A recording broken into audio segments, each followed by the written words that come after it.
we've caught up with what could be the only man and wife team, husband and wife team on the floor at PAX East. I haven't seen any others as well.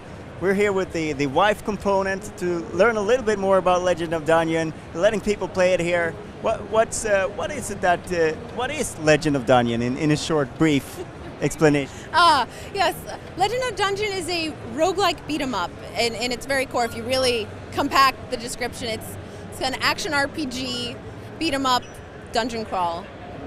That's basically the nice little bundle of what it is. It's got permadeath in it and everything like that, so it's a hardcore. Seems like a really sort of appealing to core gamers. Is that what you set out in the beginning, to sort of make a game that would appeal to core gamers? We set out to make a game that would appeal to us, and I guess we must be core gamers if that's if that's what happened, because we just make video games we want to play, and it's just hope that people like them. And co-op is, of course, very at the core of this, sort of the co-op experience. Can you tell us a little bit about how that works? And well, in single-player games, when you play and you die, that is it, you're dead. You lose everything, your experience, everything that has happened to you is gone. In multiplayer, it's a cooperative attempt at getting down the 26 levels of the dungeon, getting the treasure and coming back up. And what that means is that when you die, your friends can actually help resurrect you. You die, you become a skull, and you wander around with them and you follow them, and anytime they kill a monster, it will leave behind a soul orb that you can collect, and you'll revive with 1 hit point. Which is not very nice of us, but it's because it's such a hardcore type game, we didn't want to hold hands, so it's tough. That's what I heard, that it's really, really tough to get all the way down, right? Yeah, right now over 1,000 people are playing it, and we've had 18 people return to the tavern, and that means it's too easy. Actually, What's the target number out of 1,000? None of them. No, it should be a little harder than it is. Just for the amount of time that these people have been playing. It's just the current build that's been out for a week. I would like to see maybe one person beat it a week, because I'm a bad person and I want to see people suffer. No, it's fun to lose in this game. I don't know why, but every time I've seen a live stream of it or anything, when they die, they laugh, and so I'm happy. That's perfect for me. That's what it's all about, kind of. So what has this development been like? I know you went to Kickstarter. How's the whole experience been like? What's it been like? It's been mind-blowing, really. This game started from such small, tiny, humble beginnings, and because of the Kickstarter, it blew us away, and it made us so motivated to actually, make it absolutely the best we possibly could. And it's the support that we've gotten from the community. It's like, anybody who comes up to me is like, oh, I Kickstarted this game, I want to hug them. I have to restrain myself from being like, you're amazing. Is that part of the reward tiers? No. So I have to restrain myself. It's good.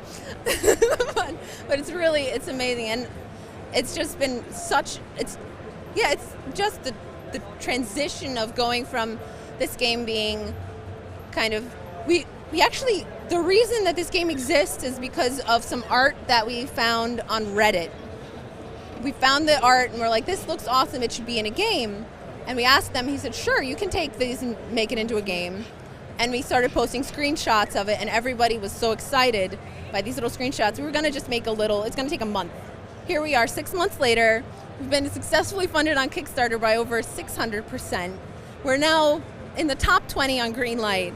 And it's just this unbelievable response that we're getting, and it motivates us to want to make more games. We have like 7 more games that we're ready to make. There's just 2 of us though, so it's gonna. You have to finish this one first, right? We have to finish this one first. So what is the roadmap ahead, and where are you going with it now? Are you closing in on the finish line? Well, as far as I'm concerned, from what we've looked at, I think that we're probably going to be releasing late spring, like eking into summer. But then I said that to someone here, and Calvin is like, what? So we will see. We're very good at underestimating how much work it takes and how much time it'll have and what trouble we'll run into. But we're working literally from the time we wake up till we go to sleep every single day on it. So Nice break with PAX then. no, we're still working. We're just talking to people, and it's been an educational experience actually having other people play our game. See how they react to it in first hand. Exactly, yeah, because if you tell people how to play your game while you're there, you won't really get the same experience as watching someone pick it up and try to figure out how to play. And that's a challenge to overcome, is to have something that someone can just pick up and play without having any direction. Currently, it's only local multiplayer. Do you have plans to do online multiplayer as well? We currently can't do online multiplayer with this game. It would add over a year and a half to the development process because it's so complex. There's the physics system we'd have to figure out and all of that stuff. But we've seen such a huge reaction to this game. We're toying around with the second one. We think that we're going to do a sequel, and it will be, if we can get away with it, it will be kind of more of like almost like you can host your own server and have up to like 60 people playing. And it wouldn't be more than one dungeon. You'd be able to come up to the dungeon, leave the tavern, and go out, and you could explore multiple different dungeons with different themes and different challenges and mindsets and difficulty levels. And there'd be an overworld as well to some extent that you could explore. Sounds really ambitious. Of course, that's what we do. We bite off 20 times more than we can chew, and then we chew it anyway. Thank you very much for your time. Thank you. The Legend of Dungeon.